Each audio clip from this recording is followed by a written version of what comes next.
Welcome. It is the very first episode of our podcast, Pets Add Life. And today on the show, we're going to talk about dream dates with rescue dogs. And you're going to find out who Chris Bonifati is and who I am, Kristen Levine. Pets Add Life, your guide to the latest in pet trends, products, and the joy of the human-animal bond with Kristen Levine and Chris Bonifati, powered by the American Pet Products Association and Dog TV. We're finally here, Chris, our first show. Yeah, the first one. First of many, hopefully. Yeah, for sure. Yeah, this is Pets Add Life, the podcast. And I'm Kristen Levine. And my cohort here is Chris Bonifati. So let's just give a short background on us. I've been in the pet industry for over 30 years. I've been educating about pet parenting for a long time on my blog, Pet Living. How about you, Chris? Where do you come from? I've been involved for about 9 years now. I got involved in the pet industry pretty much straight out of college, so it's been my entire career. I work for APPA and Global Pet Expo. I get to meet a ton of interesting pet brand owners and pet retailers and pet parents. So I'm hoping to bring some of their stories to light in this beautiful audio and video format. Absolutely. And this show is for you guys, the pet parents. So we're going to share stories with you to inspire or make you laugh. We're going to share our must-have or must-try products with you that you might not know about. And we're also going to have some really great guests come on the show. Yeah, and we're hoping we make you laugh along the way a little bit too. Yeah, we want to earn your 5-star review. Yeah, and I'm willing to work for a 5-star review. So if you have any questions or comments already, I know we're only at the intro, but if you are already wondering and have burning questions, be sure to submit them so that we can answer them. We're going to get to some of those questions towards the end of the episode. Kristen and Chris present Storytime. So I'm going to start with my story. You don't know anything about my story, and I don't know about yours. So we like to kind of keep that surprise element going. I think I teased it in the open. It's a story about dream dates for dogs. So I came across the story on the dodo yesterday. Do you know about the dodo? Oh yeah. Yeah, very familiar with the dodo. Yeah, great. Heartwarming pet stories on the dodo. Yep. And they started these episodes, these short video episodes. They're only like 5 minutes each. And they've paired celebrities like Scarlett Johansson and Tony Porowski. They pair them with rescue dogs, and the celeb has to plan a dream date for the rescue dog. And so they meet up and they show you the whole day, how they spend the day together. Like Scarlett Johansson's was with a rescue pitty named Ocean, and she took Ocean for a spa day, and she got a massage, she got a bath, she had some play dates. But what's really cool about this is that the stories are shared on Scarlett Johansson's massive social following. They're shared on the Dodo, which is also a massive platform. And of course, the shelters and rescues involved promote that pet is looking for adoption. So it's a really great way to highlight pet adoption and get these pets home. So a good use of a celebrity's time, in my opinion. Yeah, absolutely. What do I have to do to earn a spa day with Scarlett Johansson? Somebody let me know. I was scouring the web as well for my story. And for the first episode, I wanted to find something positive and fun, and that'll make everybody feel good. So through The Independent, I saw a story about a Pennsylvania animal shelter, the Adams County SPCA. They've been open for 47 years. So and it's been run by the same people. 47 years is a long time to commit yourself to, helping stray animals find new homes. And for the first time in 47 years, they have run out of animal adoptions. All of the animals in their SPCA have been adopted. They said, this is the owner said 2 weeks ago, our kennels were almost filled. Now we don't have any dogs in the building at all. Our last cat came in as a stray a little bit ago, but has already been promised to a new family. So what an incredible story. I always encourage people, adopt, don't shop, look around for ways that you could rescue or foster. And with your help, we could have even more stories like this. Oh, I love that one. That's great. I wonder, did they do any special promotion to empty out the shelters or? No, they said that they actually became quite overwhelmed. I think sometimes things just click and things start going right. There's sometimes no rhyme and reason to it at all. And I'm sure that within their community, there have been steps taken to lower the number of strays. I mean, that's the best way to help animals is, make sure your animals are fixed, and ensure that they're being housed properly and things like that. So sometimes it's just a two-pronged assault, I suppose, where you're lowering the number of animals that need help and increasing the number of families willing to take a new pet in. I think it's really inspiring. And if anybody ever has free time, your local SPCA could almost guarantee they're looking for volunteers. So look into that if you feel like lending a hand. Absolutely. Hey, that's where I got my start in my pet career. I worked for the SPCA of Tampa Bay for 15 years. Yeah. Wow. Yeah. Wow. Promoting pet adoption and already learning so much about you. Okay. Well, let's jump into our first guest. I love this guy. He is a great asset to the pet industry. And I think our listeners are going to really be interested to learn more about what he's doing with his organization. His name is Steve Feldman. He's the president of the Human Animal Bond Research Institute, or HABRI for short. And HABRI, basically, they fund scientific research on the positive impacts that pets have on human health and well-being. And I met up with him recently in San Diego, so check out our chat. Beyond the Leash, exploring the untold stories of pet passion and professionalism.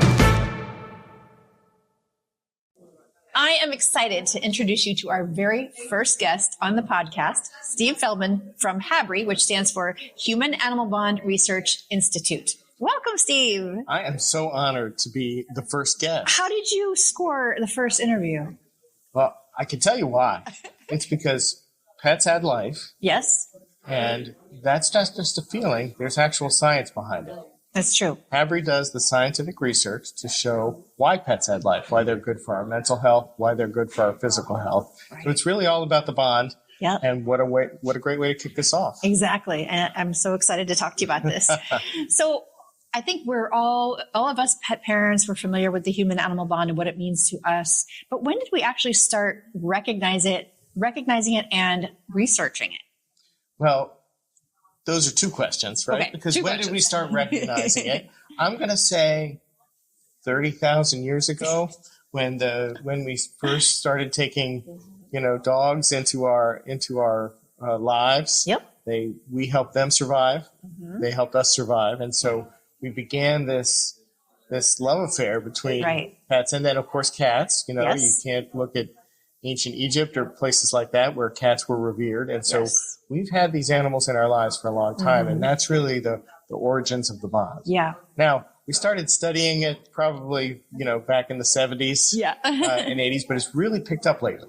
The number of academic centers, the number of places that are studying the human-animal bond has exploded. And because we give out research money, we've seen a real increase in the quality and number of places that are submitting for grants to study this. That's fantastic. Now, we're coming to you today from the Pet Industry Leadership Summit, and I heard you give an update earlier for the industry, and I wanted to ask you some specific questions around that. For example, what are you working on now that is going to help improve the lives of pets and people in the very near future? Well, we're really focused on research with impact. So I'll give you an example. We just had published a study we funded at the University of Georgia, which placed foster cats with older people living alone. Okay. So guess what happened? The mental health improved for the humans. Right. The loneliness scores went down, so people were less lonely. They had better mental health, and it was great for the cats. Yeah. Almost everyone in the study ended up adopting the foster. And why does that not surprise us? Right. Right. So think about what that means. If we could really help with the epidemic of loneliness, especially affecting older Americans. Right. If we could help clear out the shelters by getting more foster cats into those homes, we can help both the people and the pets. And if we could scale that up, just think about what a difference that would make. Right. And I think I heard you say, wasn't it something like if there was 2% more foster homes for these animals, for these cats, we could eradicate the, feline population. That's right. We could get rid of unnecessary euthanasia in shelters. Right. And we could make a lot of people happier and healthier. That's awesome. So what kind of therapies or interventions are gaining more acceptance now, or really starting to get traction due to some of your research? Well, one of the things I'm really proud of, I think we're all really proud of, is service dogs for veterans with post-traumatic stress. For a long time, the Veterans Administration wouldn't support these programs. They said there wasn't enough evidence. So we went out and funded some of the most important research, showing the benefits of service dogs for veterans. And then Congress passed legislation appropriating $10 million so that they could fund more service dogs for these veterans. So that's life-saving, and it's based on the research that we did. So I'm really proud of that. And how many years has it been since that started? Well, the research was 2018. Okay, so very recent. The legislation passed in 2021. Right. And now we're seeing those dogs getting out there and helping people. A lot of the private organizations have waiting lists, and if we can help people get these dogs sooner, we can really save lives. Sure. So talk to us a little bit about how, for the average pet parent watching or listening, how can we benefit from HABRI's research? And second question, how can we get involved? Well, we are a nonprofit. The Human Animal Bond Research Institute is a 501c3 nonprofit organization. We happily accept donations, so that's an easy way to get involved. So many organizations like the American Pet Products Association, which is one of our founding organizations, help keep us going. So many folks in the pet industry are helping us do this research, but I think the public can help too. Yeah. And one of the other things really is to just go to HABRI.org, look at the research and share it. Yes. People are always looking for great things to put on their social media. Right. Pets are the most popular. Right. But why not put a little data, some facts in there too, showing why pets are good for us. And here's the secret sauce. When people know that pets are good for them and that there's science behind it, they'll actually take better care of their pets. That's incredible. And I love that. I love that suggestion. If you're looking for something to put on social media, go to HABRI.org, HABRI.org, and post something positive and uplifting about pets. Spread the word about the incredible research database that you all have. And we're going to make the world a better place with your help for pets and people. Pets Add Life. That's what we're all about. That's right. Thank you so much for being our first guest, Steve. Wonderful to be here. Thank you. Okay. All right. We'll see you in a bit. Pets Add Life. It really was a pleasure to hear from Steve Feldman, and HABRI is near and dear to my heart. It's one of the things that APPA helps fund. I'm a firm believer in science and the scientific method. Being able to measure things like the positive effect that pets have on our livelihood. It's something we all feel, but is so difficult to measure. So thank you, Steve, for joining us and providing that context for all of the listeners at home. Yeah, you can find out more at HABRI.org too, if you want to learn more or donate. So what we do here on the Pets Add Life podcast is we feature two different guests. So this next guest, Chris, I believe you work with her. That is true. She is the esteemed Dr. Kerry O'Hara, PhD. She's the Chief Insights Officer at the American Pet Products Association. And, data and psychology geeks are going to love this because Kerry is going to dig into the spending analytics and the consumer behavior. And with her background in psychology, she can tell us how and why we make the pet decisions we make and the products that we purchase, just because she kind of knows how that all works. So again, I saw her in San Diego recently, and here's our chat. Beyond the Leash, exploring the untold stories of pet passion and professionalism. I am so excited for you all to meet my guest. First of all, let me tell you that we are coming to you from the Pet Industry Leadership Summit in sunny Coronado, and I'm joined by Dr. Kerry O'Hara. And hello, Dr. Kerry. Hello. And you have such an incredible job with the American Pet Products Association. Yes, absolutely. Tell us a little bit about it. So I am Chief Insights Officer at the American Pet Products Association. It's a brand new role that was created last year so that we can elevate to the intelligence of the pet industry at the American Pet Products Association. So very excited to join with you today. Well, I'm grateful that you had the time to chat with us today. Excellent. Before we get into the business of our discussion, I would like for you to tell me about your precious puppies. Oh, my puppies. Well, my puppies are not really puppies. They're going to be 3 years old. There's two of them. They're sisters. They're from the same litter. One is Cassandra, and the other is Zoe. and they are 105 pounds each. My little mutt babies. So they're Great Dane boxer mixes. They're just love bugs, and they are both very, very, very certain that they are lap dogs. So they big think lap dogs. They're big lap dogs. So they're about the same size as me. So they just sit right down on my lap, and you can't even see me anymore. But those are my babies. Well, you light up when you talk about them. Oh, yes, absolutely. Okay, so let's talk business a little bit here. Yeah. You are the Chief Insights Officer. Yes. And what I'd like for you to help the audience understand is, how does what you do with the American Pet Products Association, how does that relate to us as pet parents? That's a really great question. So one of the things that we are dedicated to doing at the American Pet Products Association is to increase the intelligence of the pet owning community. And part of that is highlighting the benefits of pet ownership, similar to what other industries and other organizations do inside of our industry.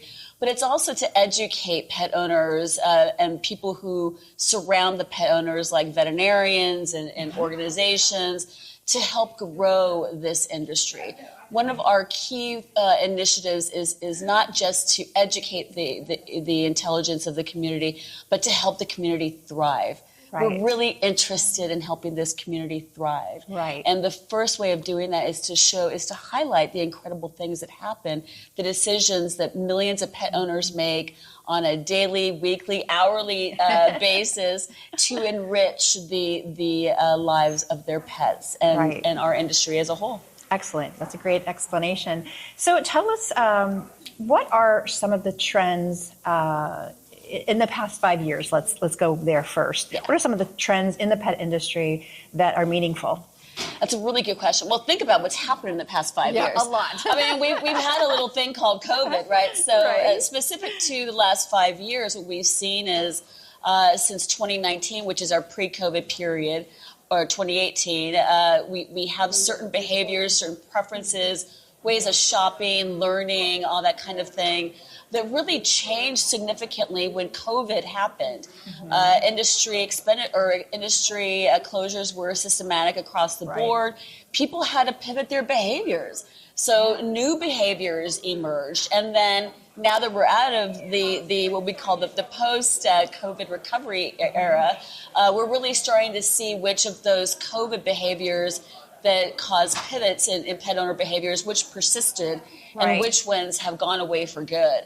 So it's been a really interesting place at the APPA to really unpack what some of those pivots have been, and which ones came back with a vengeance. Right.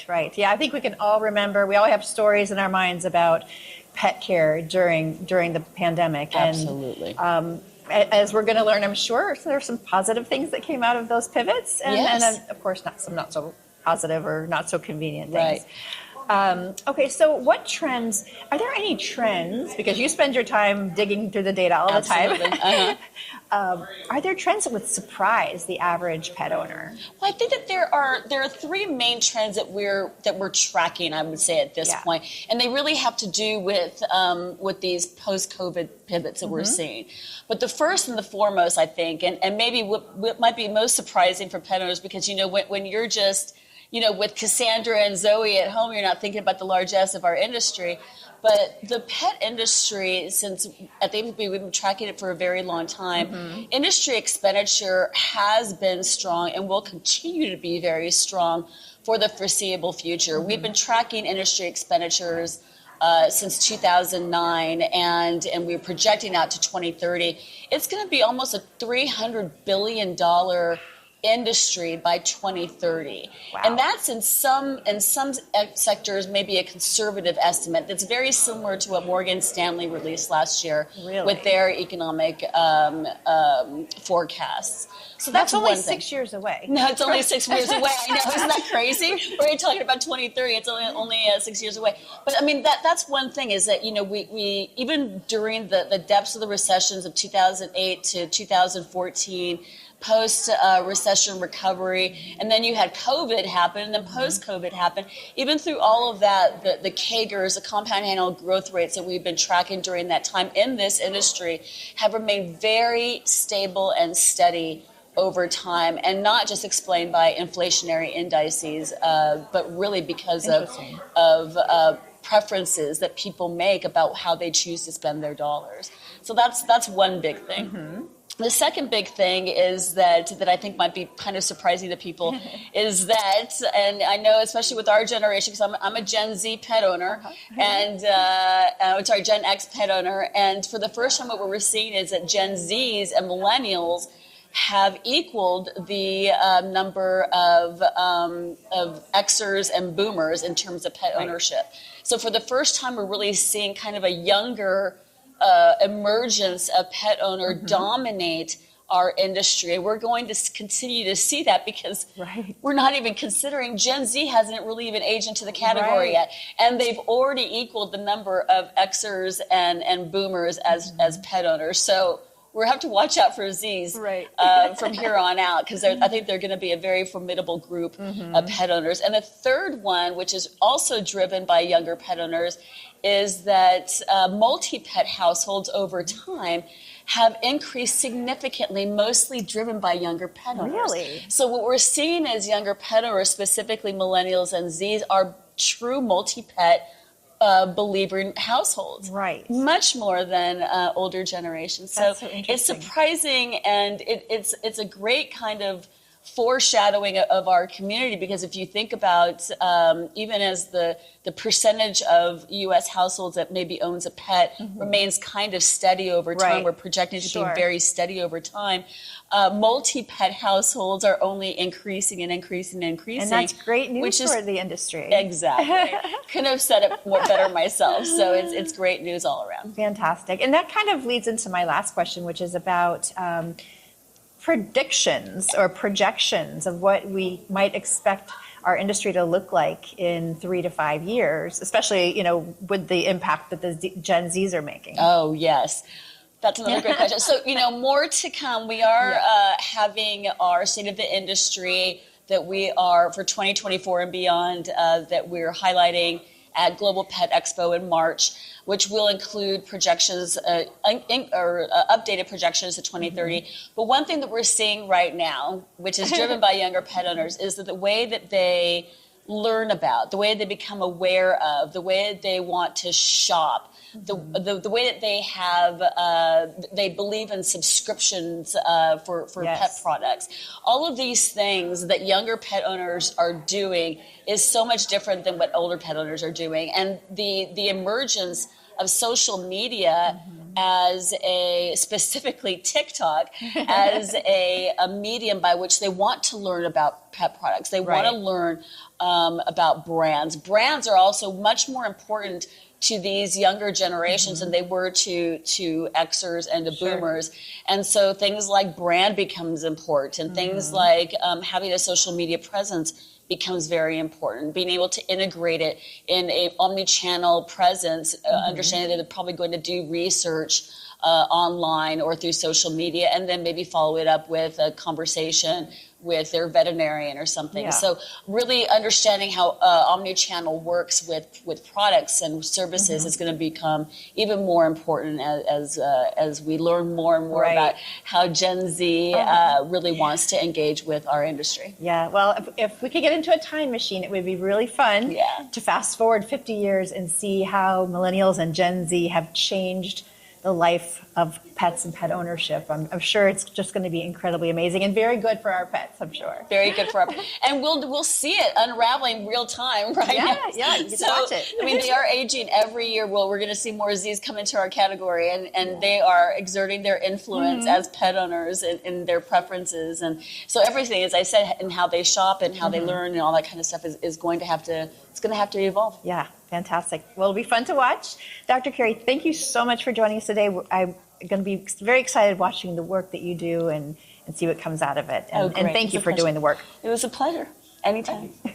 Thank you. Okay, we'll see you later.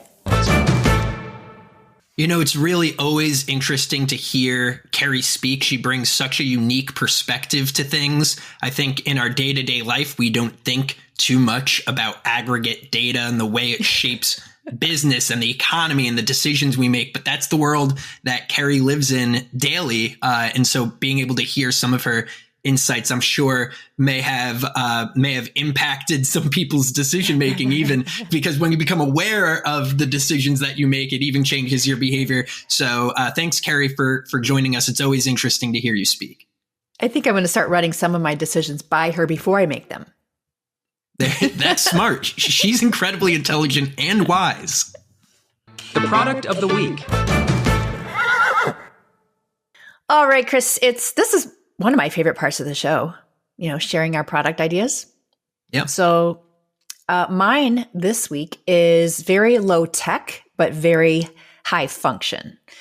Okay. It's called, and it's great for bonding with your pet. So it's this tool called hands-on gloves. And what these are they're like nylon gloves that you put on, and they have these little rubber nubs on the inside of your palm and fingers. And they're you can use them to groom your pet, and any pet with hair. So it could be dog, cat, horse, rabbit, whatever. Use them to groom, to massage, to like de-shed. So they're multifunctional, and my dog and cat would always come running when I would get the gloves out, because it just meant it was time for like that soothing moment of massage and spa kind of feeling. So have you ever seen those? Now that you mention it, it's like one of those things I forgot existed. And then as soon as you said they're gloves you put on, I've definitely seen them before. And now I'm thinking I might need them. Yeah, well, the hands-on brand is the actually original. The guy that developed it, I forget his name, but he's a really cool guy. He developed these things. He started out with horses, so he found that they were a really handy way to groom and de-shed the horse, and of course they work for any animal. And my husband likes when I like rub his head with the hands-on gloves. It feels great. But they come in many sizes, so like even your kids could get a pair. They come in like a junior size all the way up to XL, and then they come in cool colors too. But I just think it's a really neat way to, I think we tend to think of, it's time to brush the cat as like kind of maybe a chore, but you pet the cat, you pet your cat all the time. You're sitting there watching TV. She's in your lap. You might be petting her. You put these gloves on, you can do both at the same time. Yeah. And as a cat owner, I'll tell you this much, trying to get the cat to cooperate with the brush, difficult. But then suddenly it's like, okay, let me pet you. And you got all that hair on your hands. And as somebody with allergies, I don't like that. So I'll be looking into this for sure. Okay. Awesome. All right. So what do you got? What do you got for me? It's time for my product of the week. I went with the theme of sustainability here. So it's a big push in the pet industry to find sustainable ingredients and packaging. And this is a company called the Natural Dog Company that has launched all recyclable plastics in all of their packaging. So 100% of the products that they ship come in 100% recyclable packaging. The company name is the Natural Dog Company. You may be more familiar with them as Tuesday's Naturals. They have natural-based ingredients, organic-based ingredients, but really this 100% dedication to the packaging is what's impressive, because what you end up with when you talk about recycling as a concept, when you have mixed materials, that makes it incredibly difficult to recycle. But oftentimes mixed materials makes for the best packaging. So I love to shout out these companies that are taking what's certainly a financial hit because these materials are more expensive. The packaging needs to be more creative in order to create a product that's not just good for the animal, but also good for the earth. Yeah. And that's what our pet parents are looking for. Sustainable products. Absolutely. It's one of the fastest growing trends. And if you're listening at home and want to learn more about sustainability in the pet industry, go do a quick search on your favorite search engine for the Pet Sustainability Coalition. They're really leading the charge in the industry. They'll be at Global Pet Expo, actually, so you may be seeing some more news from them. And stay tuned to learn more about some of these sustainable products. I'm going to try and call them out as I see them come in. Hey, Chris, I might have missed this, but what kind of products are they? Are we talking like shampoos? Oh, so they're dog treats. Yeah, they make all sorts of treats gotcha. and chews and things like that, specifically for dog. This company specifically. But yes, again, it's that kind of thing where it's a good product for your dog. It's organic, it's natural, but also the packaging is good for the planet. So it's really a great concept on both fronts there. Love it. All right, I think it's time to move into our audience Q&A. And this is my favorite part of the show. Since this is our first show, we're kind of going down the line of the different segments we do. We have the 2 stories we share. We have a great guest. We have the 2 products that we share, and then we kind of wrap things up with our 2 audience questions. So you guys can leave a question for us. You can submit it via audio or just type it into the question box if you visit petsadlife.org/podcast, and we just might select your question. Q&As. So, am I going first, or are you going first this time? I'll go first this time. How about that? So a question for you coming in from Elena out of Austin, Texas. Here's the question. I've recently started working from home and noticed my cat seems more anxious than usual.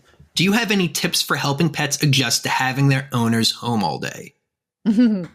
Yeah. Well, and I bet you experienced this with Tiger during COVID, right? When you were probably away. Absolutely.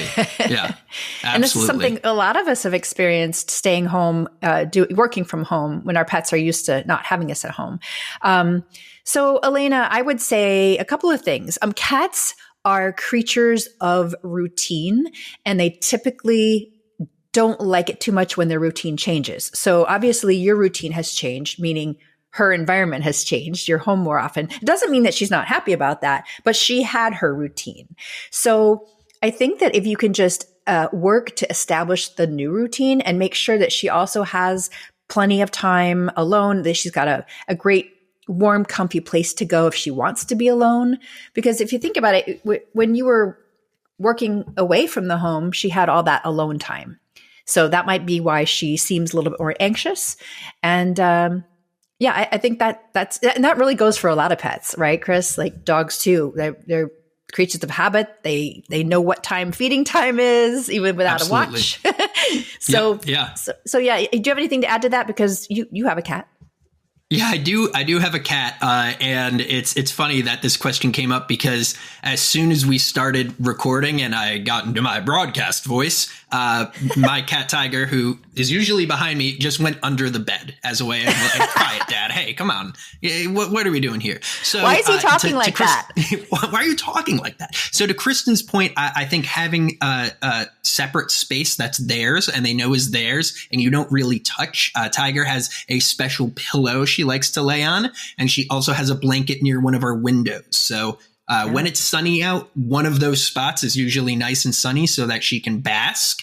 And we try not to interrupt her when she's there. And I'll also understand that when a cat meows, cats don't meow to each other. They meow to people, to humans. So when they're meowing, that's when they want attention. So if you notice that your cat is meowing a lot, they want something from you. They're trying to communicate something to you. And when they're quiet, it usually means leave them alone. Yep. Good advice. So I have a question for you now, Chris. And this one comes in from Marcus in San Diego. He says, let's see, what does he say? Okay, he says, I'm thinking about adopting a second dog to keep our first dog company. What should we consider to ensure that both dogs get along well? That's a great question. First, love hearing that word adopt. Just absolutely adore that. And second, the words another dog. Another, yeah. Why not a third? Come on. What are you doing over there?